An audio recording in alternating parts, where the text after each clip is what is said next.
Students, आज हमारा जो टॉपिक है जिसको हम स्टडी करने लगे हैं वो है फुल वेव रेक्टिफिकेशन। और ये टॉपिक नंबर 17.5.2 बनता है सेकेंड ईयर फिज़िक्स की बुक का। ठीक है। इस टॉपिक के अंदर बच्चों हमने पढ़ना है कि लास्ट टाइम हमने प्रीवियस लेक्चर में पढ़ा था कि हमारे पास जो हाफ वेव रेक्टिफिकेशन होती है या सिंपल जो रेक्टिफिकेशन का प्रोसेस होता है वो क्या होता है, कैसे वर्क करता है, और उसके बाद हाफ वेव रेक्टिफिकेशन कैसे काम करती है। ठीक है। सो आज हम पढ़ने लगे फुल वेव रेक्टिफायर सर्किट और इसको हम स्टडी करेंगे इन डिटेल। अब देखिए स्टूडेंट्स, जो फुल वेव रेक्टिफायर सर्किट होता है ना, इसके अंदर हमारे पास सबसे पहले अगेन प्रीवियस लेक्चर की तरीके से एक एसी सोर्स होता है। यहाँ पे जो सर्किट डायग्राम होता है इसका, इस एसी सोर्स के साथ बच्चों आपके पास यहाँ पे लगा होता है एक ट्रांसफार्मर। ठीक है। ट्रांसफार्मर आपको मैंने बताया था कि आपने अगर वोल्टेज को स्टेप अप करना है या स्टेप डाउन करना है तो उधर ज़रूरत पड़ेगी आपको ट्रांसफार्मर की। ट्रांसफार्मर का एक हाफ इस जगह पे होता है और दूसरा हाफ इसका सेकेंडरी कॉइल के अंदर होता है। ये कंप्लीट ट्रांसफार्मर इस तरीके से बनेगा। ठीक है।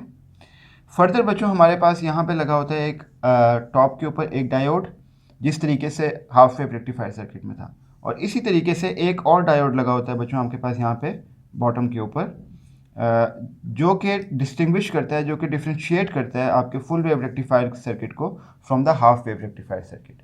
ठीक है। फर्दर ये दोनों डायोड्स आपस में कनेक्टेड होते हैं इस तरीके से स्ट्रेट लाइन से, और इन दोनों डायोड्स के मिडल में एक पॉइंट से आपके पास आउटपुट रेजिस्टेंस या आउटपुट आपके पास जहाँ पे भी आपको रिक्वायर्ड हो वो पॉइंट यहाँ पे कनेक्टेड होता है।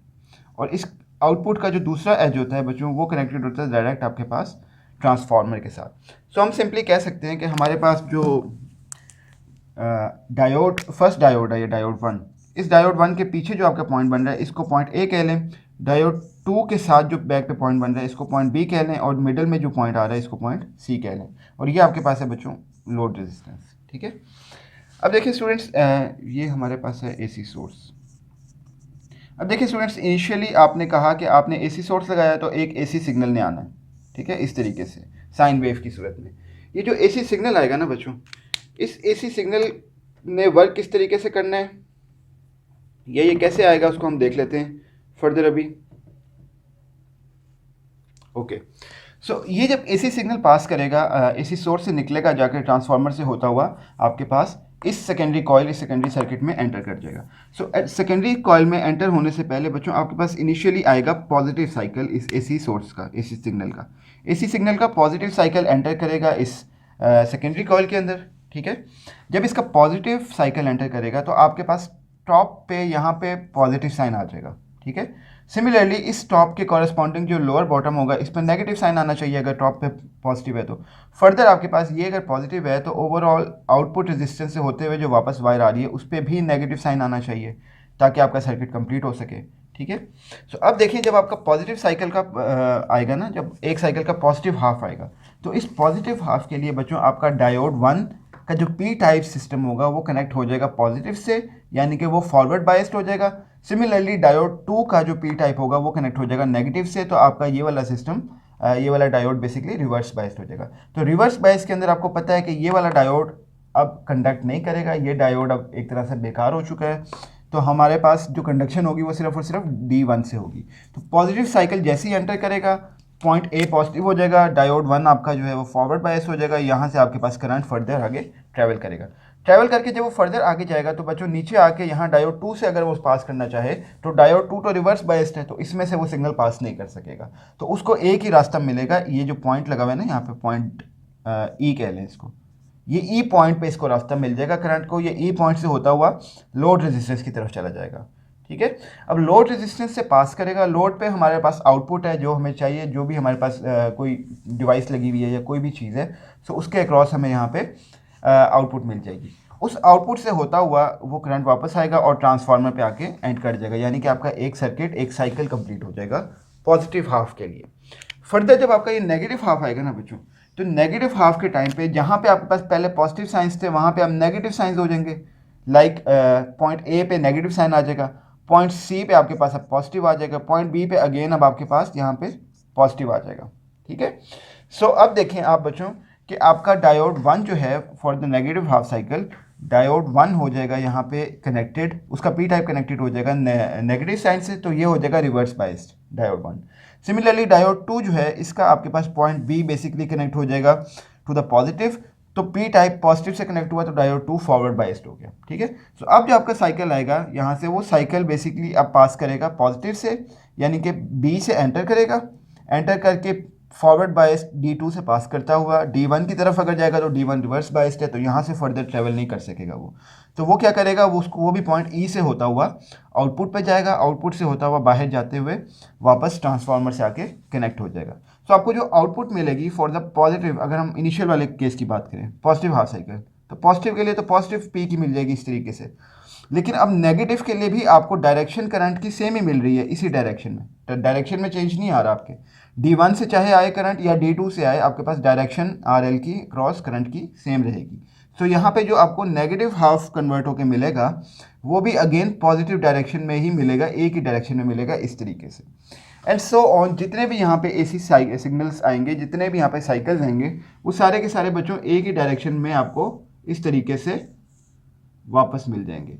और आपको यहाँ पे आउटपुट के अंदर एक यूनि डायरेक्शनल सिंगल डायरेक्शन के अंदर बच्चों आपको यहाँ पे आउटपुट सोर्स मिल जाएगा, जैसे यहाँ पे शो हुआ है इस आउटपुट के अंदर, ठीक है। फॉर द पॉजिटिव हाफ आपको एक पॉजिटिव साइकिल मिल जाएगा, for the negative half again आपके पास यहाँ पे करंट की डायरेक्शन सेम रहेगी, तो आपके पास जो आउटपुट आएगी वो अगेन पॉजिटिव आएगी, एंड सो ऑन, सारे के सारे यहाँ पे पॉजिटिव सिस्टम्स आएंगे आपके पास। और इस सूरत में जो आपका रेक्टिफायर सर्किट है, ये एक यूनि डायरेक्शनल, एक सिंगल डायरेक्शन में आपको करंट की प्रोविजन प्रोवाइड करेगा, बेसिकली करंट।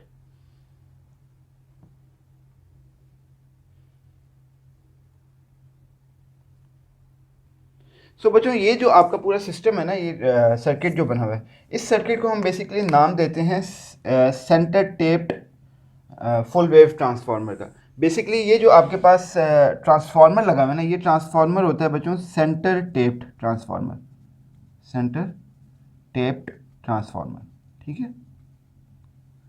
ये ट्रांसफार्मर जब आप लगाते हैं तो आपका सर्किट जो है वो basically full wave rectification start कर देता है, फुल वेव रेक्टिफायर बन जाता है, और इस सूरत में हमें आउटपुट एक यूनि डायरेक्शनल करंट मिलना शुरू हो जाता है, एक सिंगल डायरेक्शन के अंदर करंट की प्रोविजन स्टार्ट हो जाती है।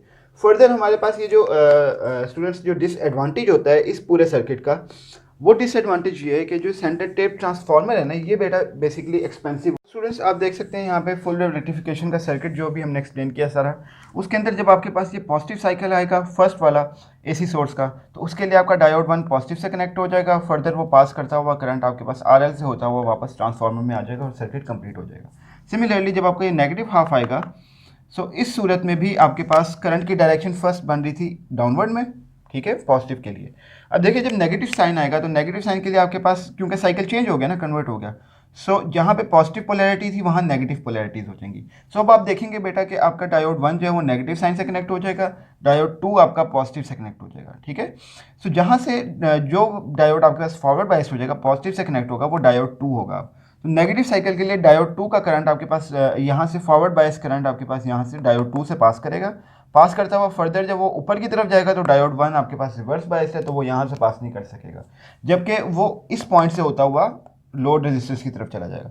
अब लोड रेजिस्टेंस की तरफ अगेन नेगेटिव हाफ साइकिल के लिए भी करंट की डायरेक्शन यही है सेम, और वो वापस आके ट्रांसफार्मर में साइकिल कंप्लीट कर रहा है। तो आपको करंट की ओवरऑल सेम डायरेक्शन मिलती है for the full wave rectification, और इसी प्रोसेस को हम कहते हैं AC सिग्नल को DC सिग्नल के अंदर कन्वर्ट करना, फुली कन्वर्ट करना AC साइकिल को DC साइकिल के अंदर, DC सिग्नल के अंदर बेसिकली। सो ये होल प्रोसेस है हमारे पास फुल वेव रेक्टिफिकेशन का। और इस होल प्रोसेस के बाद बच्चों जो हमारा नेक्स्ट टॉपिक है हमारा टॉपिक नंबर 17.6, ठीक है। ये बच्चों बेस कर रहा है ट्रांजिस्टर के ऊपर।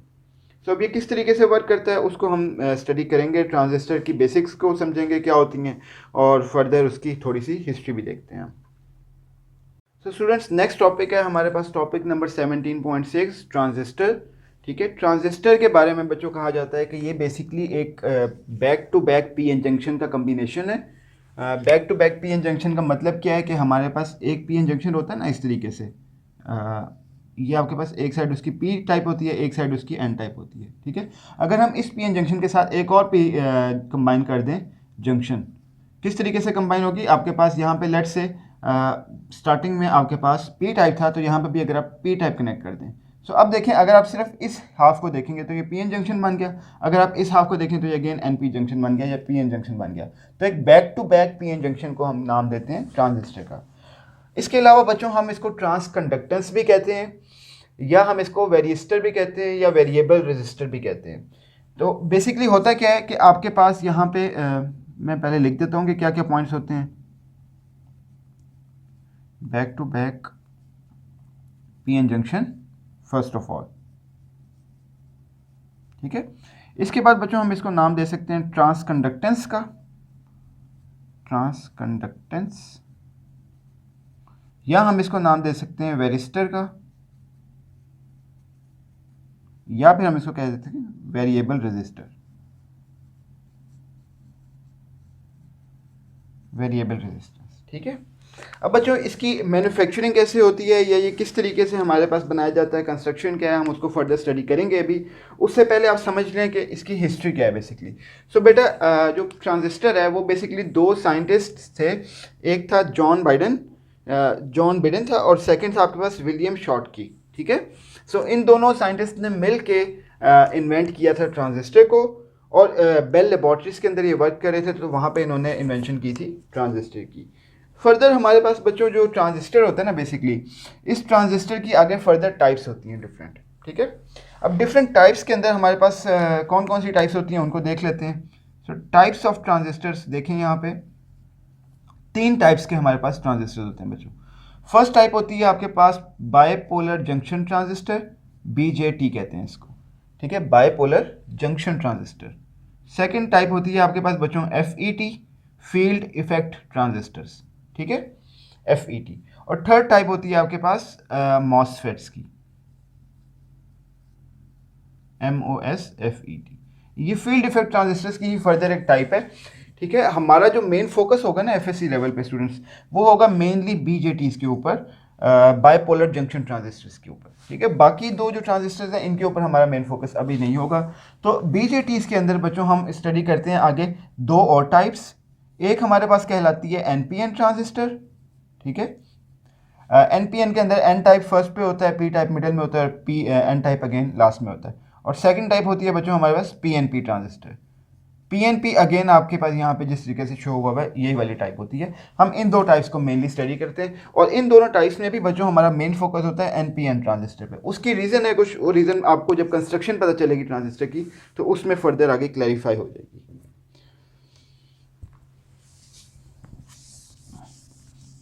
अब बच्चों अगर हम बात करें ट्रांजिस्टर की यूज़ की, कि ट्रांजिस्टर को यूज़ कहाँ किया जाता है और कैसे यूज़ किया जाता है, तो बेसिकली आप लोगों ने देखा कि डायोड जो होता है वो आप यूज़ करते हैं कहीं पे भी अगर आपने यूनी डायरेक्शनल करंट को पास करवाना हो, यानी कि करंट की किसी एक डायरेक्शन को पास करवाना हो। डायोड बेसिकली कैसे यूज़ होता है, डायोड आपको पता चल गया अभी कि डायोड जो है वो फॉरवर्ड बायस के अंदर कंडक्ट करता है, रिवर्स बायस के अंदर कंडक्ट नहीं करता। तो आपको एक ही डायरेक्शन मिलती है करंट की डायोड के अक्रॉस, ठीक है। तो डायोड को हम कह सकते हैं कि ये एक तरह से स्टॉपर के तौर पे भी यूज़ किया जा सकता है, रेक्टिफायर के लिए तो हमने भी स्टडी कर ही लिया इसको। फर्दर स्टूडेंट्स जो ट्रांजिस्टर है ना बेसिकली ये हमारे पास यूज़ किया जाता है एज अ स्विच। ये कहीं पे भी स्विच के तौर पे यूज़ किया जा सकता है। स्विच का क्या मतलब है कि अगर आपने करंट की सर्टेन वैल्यू को पास करवाना है तो आप उसके लिए इसको ट्रांजिस्टर को एज अ स्विच यूज़ कर सकते हैं। उस सर्टेन अमाउंट को पास करवाने के बाद आप अपने ट्रांजिस्टर को क्लोज कर सकते हैं।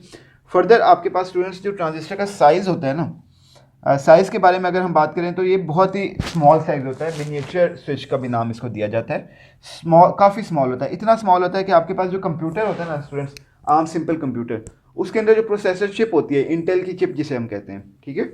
तो इंटेल चिप के अंदर स्टूडेंट्स हमारे पास एक इंटेल की चिप के अंदर अराउंड लेटेस्ट जो अभी जो नंबर ऑफ ट्रांजिस्टर्स हैं वो अराउंड 820 मिलियन ट्रांजिस्टर्स वहाँ पे अप्लाई किए गए हैं एक इंटेल की चिप के अंदर, 820 millions. It is a huge number students. So हमारे पास बहुत ही मिनिएचर स्विच होता है ये, ठीक है। सेकेंडली अब हम अगर इसकी कंस्ट्रक्शन की बात कर लें स्टूडेंट्स, तो कंस्ट्रक्शन में हमारे पास फर्स्ट ऑफ ऑल एक यहाँ पे होती है सिलिकॉन चिप या जर्मीनियम चिप, जैसे आपको पता है सेमीकंडक्टर के लिए चाहिए होती है। तो एक सिलिकॉन या जर्मीनियम की मेन चिप होती है आपके पास, ठीक है, जर्मीनियम और सिलिकॉन। इस मेन चिप को स्टूडेंट्स हम डोप करते हैं। किस तरीके से डोप करते हैं हम यहाँ पे, अगर हम एनपीएन ट्रांजिस्टर बनाना चाह रहे हैं तो हम इसके फर्स्ट रीजन को डोप करेंगे एन टाइप मटेरियल से, पेंटावेलेंट इम्प्योरिटी से, ग्रुप 5 के एलिमेंट से। अगर हम इसको बनाना चाह रहे हैं पीएनपी ट्रांजिस्टर तो हम फर्स्ट इसके जो सेक्शन होगा इसको डोप करेंगे to the trivalent impurity, group 3 element. ठीक है, सेकंड जो मिडिल रीजन होता है उसको हम डोप करते हैं for the NPN p type region, trivalent impurity से, और लास्ट में हम अगेन इसको एन टाइप से डोप कर देते हैं। सेकेंडली अगर आप पी एन पी बनाना चाह रहे हैं तो पी एन पी के लिए बच्चों आपके पास फर्स्ट टाइप हो जाएगी P type, trivalent impurity, then आपके पास N type, pentavalent impurity, then again P type trivalent impurity. तो इस सूरत में अगर डोप करें आप एक सिलिकॉन या जर्मेनियम चिप को तो आपके पास यहाँ पे एक ट्रांजिस्टर फॉर्मेशन में आ जाता है। ठीक है, अब ट्रांजिस्टर के स्टूडेंट्स यहाँ पे जो 3 रीजन्स आपको नज़र आ रहे हैं, अगर आप किसी एक ट्रांजिस्टर की बात कर लें पीएनपी या एनपीएन की, तो हम यहाँ डिस्कस कर लेते हैं एनपीएन को फर्स्ट ऑफ ऑल। तो एनपीएन के अंदर स्टूडेंट्स आपको 3 रीजन्स नज़र आ रहे होंगे। इन 3 रीजन्स में जो आपका फर्स्ट रीजन होता है ना, इसको बच्चों नाम दिया जाता है एमीटर का। एमीटर, एमीटर क्यों कहा जाता है? क्योंकि बेसिकली जो आपके चार्ज कैरियर्स हैं उनको एमिट करता है। ठीक है, आपके सर्किट के लिए एमिट करता है इनको। मिडिल रीजन जो होता है ना स्टूडेंट्स, इनको हम नाम देते हैं बेस का, ये हमारे पास बेस होती है बेसिकली। और जो लास्ट रीजन होता है इसको हम नाम देते हैं कलेक्टर का। ठीक है, चाहे एनपीएन हो चाहे पीएनपी हो, आपने ये 3 चीज़ें याद रखनी है कि आपका फर्स्ट रीजन एमीटर है, मिडिल रीजन बेस है, एंड लास्ट रीजन आपके पास कलेक्टर सर्किट है। अब स्टूडेंट्स इसके बाद हम अगर इनके साइजेस की और इनकी डोपिंग वैल्यू की बात कर लें तो हमारे पास यहाँ पे हम कंपैरिजन बना लेते हैं कि जो एमीटर होता है ना, बेसिकली एमीटर जो फर्स्ट आपके पास रीजन होता है, इस रीजन का बच्चों जो साइज़ है वो साइज़ होता है मॉडरेट, यानी कि नॉर्मल साइज़ होता है, ज़्यादा बड़ा नहीं होता है, ज़्यादा स्मॉल नहीं होता। सो इसको हम कहेंगे ये मॉडरेट साइज़ है। ठीक है, और इस मॉडरेट साइज़ के अंदर बच्चों जो डोपिंग की जाती है ना, वो डोपिंग होती है वेरी हाई, तो हाई डोपिंग की जाती है स्मॉल साइज़ के अंदर। सिमिलरली नेक्स्ट आपके पास अगर जो रीजन है वो है बेस। बेस के अंदर स्टूडेंट्स हमारे पास जो साइज़ है, साइज़ होता है वेरी स्मॉल। ठीक है, और इसकी जो डोपिंग है स्टूडेंट्स वो होती है very light, small size and light doping.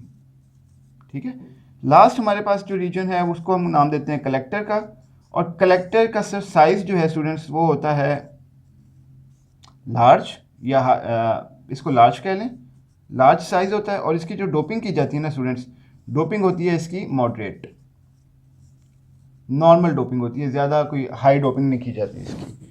ठीक है, अब जो ओवरऑल स्टूडेंट्स हमारे पास जो सिस्टम बनता है एनपीएन या पीएनपी सिस्टम ट्रांजिस्टर का, वो डोपिंग और साइज़ की मदद से अगर मैं बनाना चाहूँ तो हमारे पास कुछ इस तरीके से एक डिवाइस बनती है।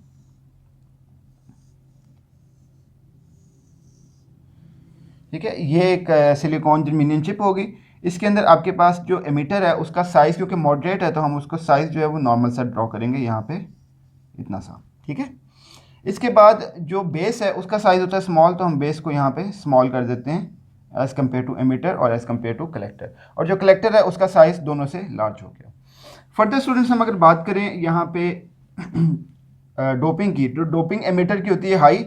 हाई डोपिंग का मतलब कि अगर एनपीएन ट्रांजिस्टर की बात हो रही है तो एन टाइप में आपको पता है कि चार्ज कैरियर्स जो है वो इलेक्ट्रॉन्स होते हैं, पेंटावेलेंट इम्प्योरिटी होती है, ग्रुप 5 एलिमेंट होता है, तो नंबर ऑफ इलेक्ट्रॉन्स ज़्यादा होते हैं, तो ज़्यादा इलेक्ट्रॉन्स यहाँ पे एन टाइप मटेरियल में आते हैं, तो आपके पास नंबर ऑफ इलेक्ट्रॉन्स बहुत ज़्यादा हो जाएंगे हाई डोपिंग के लिए। ठीक है, इस तरीके से। अगर हम बात करें बेस की डोपिंग की, तो बेस की डोपिंग लाइट होती है। बेस आपके पास आ रही है पी टाइप मटेरियल की, तो यहाँ पे नंबर ऑफ होल्स जनरेट होंगे लेकिन वेरी स्मॉल अमाउंट में जनरेट होंगे, इस तरीके से। फर्दर आपके पास जो कलेक्टर है उसकी डोपिंग अगेन मॉडरेट होगी, और कलेक्टर के लिए आपके पास चार्ज कैरियर क्या होगा, इलेक्ट्रॉन होगा एन टाइप मटेरियल के लिए, और डोपिंग इसकी मॉडरेट होगी, तो यहाँ पे कम नंबर ऑफ इलेक्ट्रॉन्स आएंगे एज़ कम्पेयर टू एमीटर।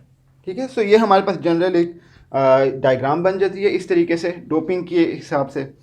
और स्टूडेंट्स अब आप देख सकते हैं कि अगर आप इस एनपीएन ट्रांजिस्टर के क्रॉस एक्सटर्नल में बैटरी लगा दें तो बैटरी बेसिकली यहाँ से हाई नंबर ऑफ इलेक्ट्रॉन्स को पुश करेगी, रिपेल करेगी, या जिस भी तरीके से हम उसको कनेक्ट करेंगे वो इनको पुश करके फर्दर आगे भेजेगी, और आगे हमारे पास यहाँ पे बेस के अंदर वो जाके कुछ होल्स में कन्वर्ट हो जाएंगे, होल्स के साथ ऐड हो जाएंगे, कुछ फर्दर आगे कलेक्टर की तरफ चले जाएंगे या बेस से बाहर चले जाएंगे। ठीक है, वो हम जब सर्किट स्टडी करेंगे तो उसमें देखेंगे किस तरीके से वर्किंग होती है। अच्छा, अब स्टूडेंट्स अगर ट्रांजिस्टर के सिंबल की बात कर लें कि इसका सिंबल किस तरीके से ड्रॉ किया जाता है, तो सिंबल, ठीक है, सिंबल आपने याद रखना है कि आपके पास एक स्ट्रेट हॉरिजेंटल लाइन होती है। ठीक है, इस स्ट्रेट हॉरिजेंटल लाइंस के साथ 3 लाइंस निकल रही होती हैं डिफरेंट डायरेक्शंस में, इस तरीके से दो, एक लेफ्ट साइड पे, एक राइट साइड पे और एक बॉटम पे वर्टिकल लाइन होती है इस तरीके से। ठीक है, अब स्टूडेंट्स अगर आप बात करें एनपीएन ट्रांजिस्टर की, एनपीएन के लिए, तो आपके पास फर्स्ट रीजन हो जाता है एमीटर, ये मिडल वाला रीजन जो कि दोनों से कनेक्टेड है ये हो जाता है base, and last region is collector. ठीक है, अब स्टूडेंट्स एनपीएन के अंदर एमीटर एन हो जाएगा, कलेक्टर भी एन हो जाएगा, तो आपके पास नंबर ऑफ इलेक्ट्रॉन्स यहाँ पे ज़्यादा होंगे। ये इसका ओवरऑल सिंबल है। ठीक है, आपने बेटा जो आपको पता है कि आपके पास जो इलेक्ट्रॉन्स है या जो बैटरी वर्किंग है, बैटरी बेसिकली पॉजिटिव से नेगेटिव की तरफ जाती है ना, पॉजिटिव से नेगेटिव की तरफ। तो अगर आप एन पी एन ट्रांजिस्टर लगा रहे हैं तो ये आपके पास एन टाइप है, ये आपके पास पी टाइप है, ये आपके पास अगेन एन टाइप मटेरियल है। अब देखिए आपने जो डायरेक्शन बनानी है, जो आपने सिंबल बनाना है एन पी एन और पी एन पी को डिस्टिंग्विश करने के लिए, वो सिंबल भी आपके पास पी से एन की तरफ बनेगा। कोई भी आपके पास ट्रांजिस्टर हो, एन पी एन या पी एन पी, तो पी से एन की तरफ सिंबल बनेगा। अगर तो एन पी एन है बच्चों, तो आपने सिंपली यहाँ पे भी पी टाइप मटेरियल आ रहा है, वहाँ से आपने एन टाइप मटेरियल की तरफ सिंबल बना देना है, एरो बना देना है एक बेसिकली। और वो एरो बेटा आपने बनाना है सिर्फ और सिर्फ एमीटर के ऊपर, ना ही कलेक्टर पे ना ही बेस पे, सिर्फ एमीटर पे आपने ये एरो ड्रॉ करना है। और इससे आपका जो सर्किट है, जो आपका एनपीएन का सिंबल है, ये बेसिकली कंप्लीट हो जाता है। अगर हम इसी तरीके से पीएनपी की बात करें तो पीएनपी के लिए स्टूडेंट्स हमारे पास एक हॉरिजॉन्टल लाइन, देन अगेन आपके पास यहाँ पे 3 लाइंस इस तरीके से ड्रॉ हो जाएंगी। ठीक है, अगेन ये आपके पास पी टाइप हो जाएगा, ये भी आपके पास पी टाइप हो जाएगा, ये आपके पास हो जाएगा एन टाइप। इसको आप एमीटर कहेंगे, इसको आप कलेक्टर कहेंगे और इसको आप बेस कहेंगे। ठीक है, अब देखिए बच्चों, हमने कहा P से N की तरफ होना चाहिए। अब जो PNP है उसके अंदर आपके पास एरो हेड बनेगा एमीटर के ऊपर, इस तरीके से ऑपोजिट बन जाएगा PNP के हिसाब से। तो ये आपके पास सिंबल बन जाएगा PNP का, ये वाला सिंबल आपके पास बन जाएगा NPN का। और आपने ये बात याद रखनी है कि आपने सिर्फ एरो हेड लगाना है एमीटर के ऊपर, और कहीं पे एरो हेड नहीं लगाना। इसके बाद स्टूडेंट्स हमारे पास अगर हम जनरल डिस्कशन करें ट्रांजिस्टर के बारे में, तो हमारे पास स्विच का कॉन्सेप्ट है ट्रांजिस्टर का, कि ट्रांजिस्टर एज अ स्विच। तो अगर हम सिंपल बात कर लें कि ट्रांजिस्टर स्विच किस तरीके से बनाया जा सकता है या किस तरीके से वर्क करता है ट्रांजिस्टर एज अ स्विच, तो उसको अगर देख लिया जाए तो लेट्स से हमारे पास यहाँ पे लगी हुई है एक बैटरी, जैसे होती है ना यूपीएस वगैरह की बैटरी बड़ी सी, ये बैटरी लगी हुई है। ठीक है, इस बैटरी के साथ बच्चों आगे आपने लगा दिया यहाँ पे एक switch, S for switch. Further आपके पास यहाँ पे स्टूडेंट्स लगा हुआ है एक लाइट बल्ब। ठीक है, यहाँ पे एक आपके पास इस तरीके से लाइट बल्ब है, और ये दूसरी वायर आके आपके पास बैटरी के नेगेटिव टर्मिनल से कनेक्ट होगी। अब स्टूडेंट्स देखें कि हमारे पास जो ये स्विच है, ये स्विच के अंदर बेसिकली लगा होता है ट्रांजिस्टर। ठीक है, और ये बेसिकली वर्क करेगा एज अ स्विच। किस तरीके से वर्क करेगा मैं आपको इसकी एग्जांपल दूंगा सिंपली एक टैप की मदद से। जो आपके पास सिंपल टैप होती है ना, एक टैप इस तरीके से आपके पास यहाँ पे ड्रॉ की जा सकती है, इस तरीके से। ठीक है, ये जो टैप है ना स्टूडेंट्स, इसमें आप देख रहे हैं कि आपके पास यहाँ पे एक कंट्रोलिंग पॉइंट लगा हुआ है, यहाँ से आपके पास वाटर ने नीचे आना है, और बैक साइड पे आपके पास वाटर का टैंक है। ठीक है, अब देखिए जो टैंक है ना बेसिकली ये वर्क करता है एज एन एमीटर। जो आपका ट्रांजिस्टर का एमीटर होता है ना, वो एज अ टैंक वर्क करता है। उसके अंदर चार्ज कैरियर्स ह्यूज होते हैं, तो वो चार्ज कैरियर्स को फर्दर ट्रांसफर करते हैं। जो बेस रीजन होता है ना बच्चों, बेस रीजन आप कह सकते हो कंट्रोलिंग पॉइंट है ट्रांजिस्टर के अंदर, जो कंट्रोल करता है कि आपने इस टैंक से चार्जेस को बाहर जाने देना है या नहीं जाने देना। तो बेस आपका कंट्रोलिंग रीजन हो जाता है। और जो कलेक्टर है बेटा, ये कलेक्टर आपके पास यहाँ पे आउटर रीजन होगा, जिसमें आपको रिक्वायर्ड है सारे के सारे चार्जेस। तो कलेक्टर आपके पास बेसिकली मेन पॉइंट होता है, जहाँ से आपको सारा का सारा करंट आउटसाइड पे रिक्वायर्ड होता है। सो इस तरीके से ट्रांजिस्टर वर्क करता है एज अ स्विच। फर्दर अगर हम डिस्कस करें बच्चों इसकी बायसिंग की, या अगर हम जनरल डिस्कस कर लें कि हम किस तरीके से सर्किट ड्रॉ करते हैं ट्रांजिस्टर का, तो उसको देख लें आप लोग। बच्चों सिंपल एक जो एनपीएन ट्रांजिस्टर होता है या जो पीएनपी ट्रांजिस्टर है सिंपल, इसको हम कह लेते हैं एनपीएन स्टार्टिंग में, ठीक है, emitter base and collector. Students आप लोगों ने याद रखना है कि आपके पास एमीटर बेस जंक्शन जो है, ये जो फर्स्ट रीजन है ना एमीटर बेस जंक्शन, जब भी आपने कोई सर्किट के अंदर ट्रांजिस्टर को लगाना है तो एमीटर बेस्ड को आपने फॉरवर्ड बायस्ड करना है। एमीटर बेस जंक्शन को फॉरवर्ड बायस्ड करना है आपने हमेशा जब भी आप ट्रांजिस्टर को किसी सर्किट में लगाएंगे। और बेटे जो कलेक्टर बेस जंक्शन आती है ना, सी और बी और सी, बेस कलेक्टर जंक्शन या कलेक्टर बेस जंक्शन, इसको बेटा आपने हमेशा रिवर्स बायस्ड करना है, रिवर्स्ड बायस्ड, ठीक है। इसी सूरत में आपका ट्रांजिस्टर प्रॉपर्ली वर्क करेगा, अदरवाइज उसकी प्रॉपर वर्किंग मुश्किल हो जाएगी। सो अगर हम इसके कॉरेस्पॉन्डिंग एक यहाँ पे एक ड्रॉ कर लें अगर सर्किट के किस तरीके से हमारे पास ये वर्क करेगा, तो ये आपके पास आ जाएगा एन टाइप, यहाँ आ जाएगा आपके पास पी टाइप, ये आ जाएगा आपके पास अगेन एन टाइप।